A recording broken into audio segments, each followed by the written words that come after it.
Hello, everybody. How are you today? It is Friday. Yay! Hey everybody, happy Friday. We made it to the end of the week. Got a phone call at 6:15 this morning from the schools and I we were getting a day off, but it turned out it was just teasing me to let me know there was a 2-hour delay for little kids and nothing was different from us. So that's mean. That is mean. But I got over it and yeah, here we go. All right. So it's the daily version of In Case You Missed It. And if you're watching this, that means that you couldn't make it to class today. And that's okay. I hope you're well. I hope those around you are well. I hope that you are staying warm and have all that terrible snow out of your driveway. And I hope you have a great weekend. So I'm going to run you guys through everything we did today and make sure that you guys have got everything taken care of going into the weekend. Reminders first, don't forget that assignment, World War I from home, is due tonight by midnight. Do your best to get that into me. And any other late work that you might owe me, I'm going to be cutting stuff off pretty soon, so please make sure I get that. So today what we're going to do is we're going to spend a slide on some things about Black History Month. We kind of introduced that idea on Monday, and I was going to do two this week, but we just kind of got going crazy with World War I stuff. So I'm going to make sure that we get a little Black History Month stuff in every week. And then we're going to look at one slide today that you're going to need to get for your notes. That's called What About Us? And it's US. So when you get done with that, if you let me enlarge this a little bit. If you get done with that and you got some time left for your American History Day, get any work done you need to get done. And if you don't have any work to do, kudos to you. Do whatever it is you want to do with your day. And as always, if you have any questions, please make sure and ask. I'm here to help. And I love helping you guys out with stuff. So without further ado, here we go. All right. Now, you don't necessarily need to write this first slide down. It's not going to be stuff that's going to be on the test, but it's stuff that we may or may not have a ton of time to talk about later in the quarter. So in looking at Black History Month, there's a lot of really important names that pop up. Obviously, a lot of people may have made really positive contributions to our country, and it's hard for me to pick individual people to talk about and not feel like I'm leaving out a ton of people. And so what I'm going to do this time is I'm going to try to stick to some themes. And like, for instance, today's theme is standing up for the right to sit down, or, fighting for places to sit on buses and trains, so public transportation. I think one of these people has come up in a homework assignment. One of these people you should probably know already. And one of the people I kind of doubt you've heard of, but you should have. Okay. And so what we're going to look at today is public transportation has a long history of problems. And one of the problems after the Civil War up until, I'm going to be real honest, like the 60s and 70s, even after what happens in the 1950s, buses and trains were segregated. And that meant that there were all white areas and that there were all black areas.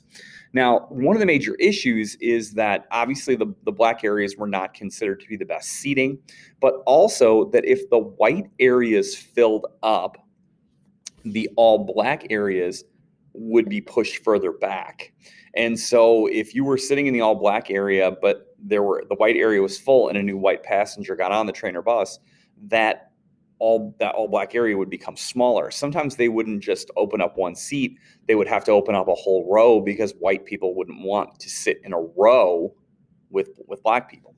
So probably one of the first noted cases of public transportation segregation issues that came up was Ida B. Wells, who popped up on a homework assignment for you guys, I think, in the last unit. In 1883, Ida B. Wells was going from Alabama to Tennessee, where she worked as a teacher. Usually, black people sat in the front car in the train. However, Ida Wells didn't want to sit in the front car of the train because that was also like a smoking car and places that sold alcohol. And so a lot of people up there were drunk, and she didn't think that that was a place for a proper lady. And so at 20 years old, she went to sit in the rear car of the train, which was usually reserved for white people. Now, nobody said anything right away, but when the train conductor came around to check tickets, he basically said, listen, you're not supposed to be back here. I'm going to treat you like a lady, and allow you to get up and move yourself to the front car of the train. And she said, well, if you're really going to treat me like a lady, you wouldn't make me go up there and sit in the smoke with all of the drunks and people who are going to treat me improperly. I'll sit here. And the conductor, along with 2 white passengers, forcefully removed her from her seat. It turned into a physical struggle, and Ida B. Wells famously bit the train conductor and before she was escorted not just to the front of the train, but off of the train when they stopped at the next station.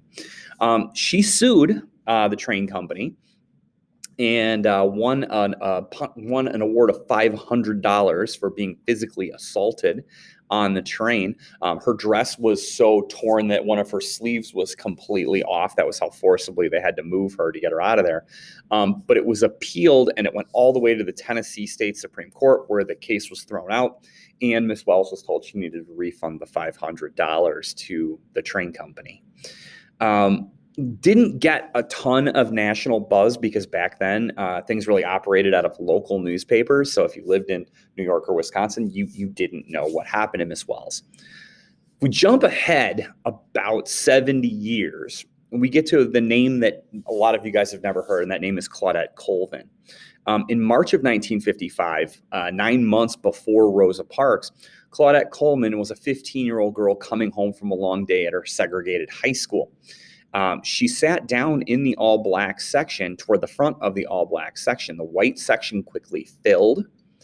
And when more white passengers got on, 2 white passengers, the first 4 black passengers, 2 on one side, 2 on the other, were asked to get up and move further to the back of the bus.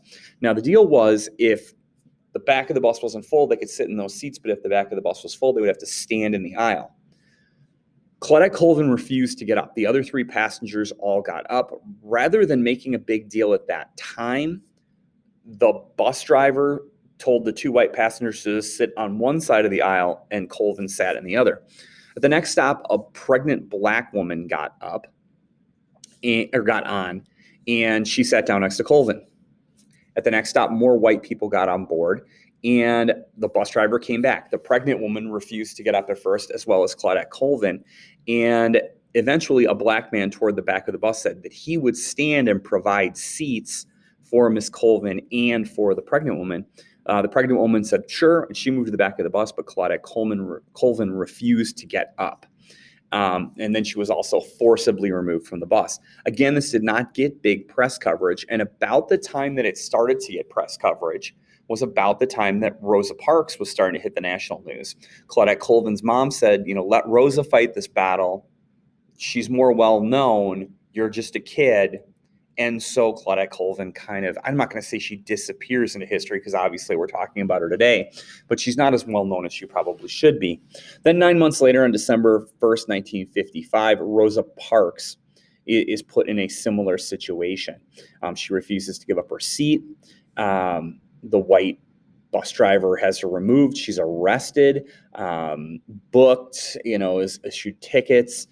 But eventually that leads to the bus boycott, which becomes very famous, and actually we'll talk about later in the quarter. And so you've got 3 women, black women, who all stood up for their rights to basically be able to be allowed to be on a bus or train where they paid their fare fairly. Okay. Now, shifting gears, we're going to look a little bit at World War I today, and we're going to talk about what's going on with us at the start of this war. So in 1914, the war starts, and Europe is in trenches, shooting each other with machine guns and regular rifles and using poison gas. And meanwhile, we're neutral. We are taking this opportunity to not only keep our soldiers alive, but to also trade goods with both sides. We see this as a profit situation. If the Germans want guns and we can get them guns, we will. If the British want guns, we will get them guns. If they need, I'm going to make poison gas, but we basically made everything else, and we were willing to sell to both sides. Now, as a neutral country, we have the right to do that. There shouldn't be any way that anyone interferes with us.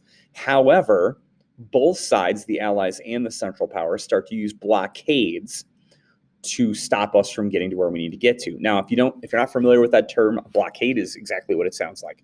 They block our boats from being able to get to their enemy countries. Now, the British had a really good navy, And so they used boats and set almost like a perimeter. I'm going to actually go and get a map here.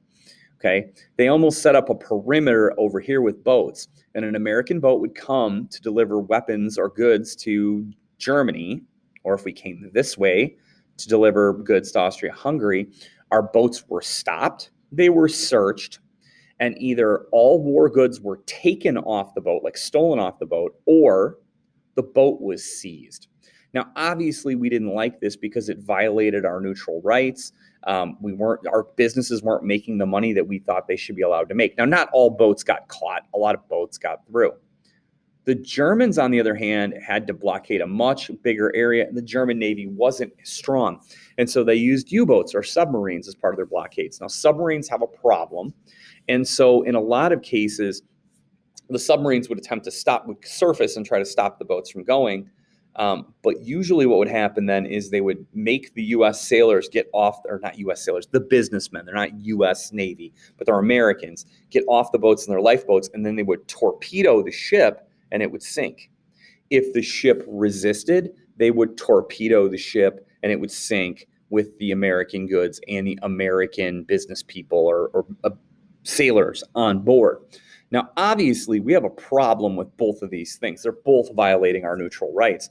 However, we have a bigger problem with what the Germans are doing because Americans are being put in danger or Americans are being killed. Okay. And so we started to complain. President Woodrow Wilson, was irritated, but he wasn't ready to go to war. He actually advised American businesses to be careful in their trade, but American businesses saw this as an opportunity to make millions of dollars, and so trade continued. But we were more irritated with the Germans because of what they called unrestricted submarine warfare. The Germans, basically, the blockades got bad enough that they just started sinking anything that wasn't a Central Power ship. Americans were dying. But then the famous case of the Lusitania happens. The Lusitania is actually a British boat, but it's a passenger ship. It's an ocean liner. Okay, picture like a cruise ship, but it goes in a straight line across the ocean. It's not that fancy. Okay, little sister ship of like the Titanic type of thing. Okay, the Lusitania was in New York, and it was sailing to England. Now the Germans had warned people that they shouldn't go on board the Lusitania, that the Lusitania was subject to being sunk by the German Navy. Americans didn't take the threat seriously because they thought, why would the Germans sink a cruise ship? It's not a war boat. It's civilians. They're not doing anything wrong. The day that the Lusitania was boarding in New York City, a plane flew over and dropped pieces of paper basically warning Americans not to get on board the Lusitania, that it was subject to being sunk. The Lusitania sailed across the Atlantic Ocean with literally no problems. When it got very close to the United Kingdom, a German submarine spotted it, and through the water comes a torpedo, and boom, the Lusitania is hit and it sinks, killing a bunch of European passengers, killing, I think it's like 150 or so Americans. Let's go with 150. I know it's not the exact number. The United States is irritated. We're really mad that they have killed innocent, just passengers on this boat. It makes all the newspapers. A lot of Americans wanted to go to war.